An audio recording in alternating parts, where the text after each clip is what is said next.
Good morning. Good morning, Deacon. Today's gospel is one of my favorites. It's one of Jesus' most memorable and most important teachings. I come from the business world where I learned how to develop an elevator speech, where you have to get a quick, key message to someone in a very short time frame. And so I was thinking, if a stranger asked me to summarize the Bible in 15 seconds, I would say that God created men and women in his image and told them what they must do on earth to be happy and to live forever with him in heaven. And the two primary rules are to love God and love your neighbor. Hopefully this would pique their interest, and the 15 seconds would then lead to a lot of questions and deeper discussion. Today's gospel is a short gospel, a bit of an elevator speech as well from Jesus, a little before elevators. But there's a lot to think about here. A lawyer asked Jesus, which of the commandments is the greatest? Now, you may recall last week a scholar asked Jesus a question about paying taxes. The goal last week was to trap Jesus. Today, they're asking out of a sincere desire to know the answer. Rabbis state that there are 613 laws given in the Old Testament, primarily in the first 5 books called the Pentateuch. And the rabbis often debated which of these 613 is the most important. Jesus states clearly that the most important law is to love God with all your heart, all your soul, and all your mind. This is actually the Shema prayer, which is in Deuteronomy chapter 6, verse 5. Devout Jewish followers say this prayer several times a day. It carries the same reverence to devout Jews as we have for our Father. So Jesus, Mary, and Joseph would have said this Shema prayer together often. The second part of Jesus' answer, love your neighbor as yourself, is a command from Leviticus chapter 19, verse 18. Now, these two commands also tie back to the Ten Commandments. It is believed that the Ten Commandments were given to Moses on 2 tablets. The first tablet contained the 3 commandments which relate to love of God.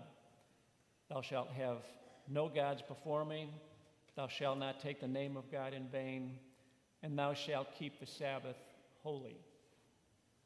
The second tablet contains 7 commandments which all relate to love of neighbor. Honor thy father and mother, thou shalt not kill, thou shalt not commit adultery or steal, thou shalt not bear false witness, and thou shalt not covet thy neighbor's wife or thy neighbor's goods. Now, as Catholics, we still follow these 10 commandments. They are rules for showing that we love God and we love our neighbor. Some Christians no longer think that they are governed by the 10 commandments. They believe that faith alone is all they need. Their belief is in direct conflict with Jesus' teachings today. If we look at the other readings today, they echo the theme of loving God and loving neighbor. Our first reading from Exodus emphasizes our love of neighbor. The Lord said that we should not oppress any foreigners or aliens. God has warned us that if we harm any foreigners, especially the poor or the vulnerable, he will hear their cry, and he will severely punish anyone that oppresses them. God has a very close relationship with the poor. This reading is part of the foundation of Catholic social teaching. Our psalm, I love you, Lord, my strength, clearly emphasizes our love of God. And then our second reading from Paul's letter to the Thessalonians encourages us to love God and neighbor and to be role models. Just as Jesus was the role model for Paul, Paul was the role model for the Thessalonians. He's asking that the Thessalonians and all Christians be role models for all others. So these readings, and in fact the entirety of the Bible, point to love as the highest law. So what does it really mean to love God and to love neighbor? It does not mean that we have only special feelings or emotions towards them. Love in these commandments is a verb, an action. God cannot command any of us to have the emotion of love any more than he can command us to never be sad. Instead, he is commanding us to show that we love others through our actions. To love God with all our heart and all our soul means that we must have a physical desire to be with him. To love God with all our mind means we must truly know God intellectually, to read, to understand, to focus on him. To love our neighbor is to act like the Good Samaritan who gave generously of his time, talent, and treasure to a complete stranger, one who could not repay him and one who might not even like him.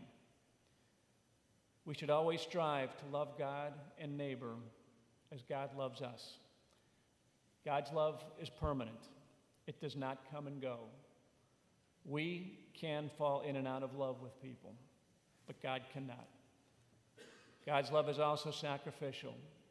We should demonstrate our love by doing things we don't want to do, solely for the benefit of the other. In our readings today, Jesus reminds us that loving God is the most important thing. Loving our neighbor is a very close second, and loving ourselves is a very distant third. Growing up in Chicago, I was a fan of Gale Sayers, who was a Hall of Fame running back for the Bears in the 1960s. He wrote an autobiography called I Am Third, which was his philosophy on life. God is first, others are second, I am third. Father Jess yesterday reminded me of the acronym JOY. Jesus, others, you. We should always place ourselves third. Today's culture encourages love of self above all. But self-absorption leads only to loneliness. As Catholics, we place God and neighbor first, which leads to happiness and fulfillment. The more we authentically love, the more fulfilled our life will become. So today, let's take a few minutes to contemplate, how do we love God? How do we love our neighbor? And how do we love ourselves? This is truly challenging and all-consuming request, but it is a choice that we must make, and all of the things we do are secondary to this. May God bless you.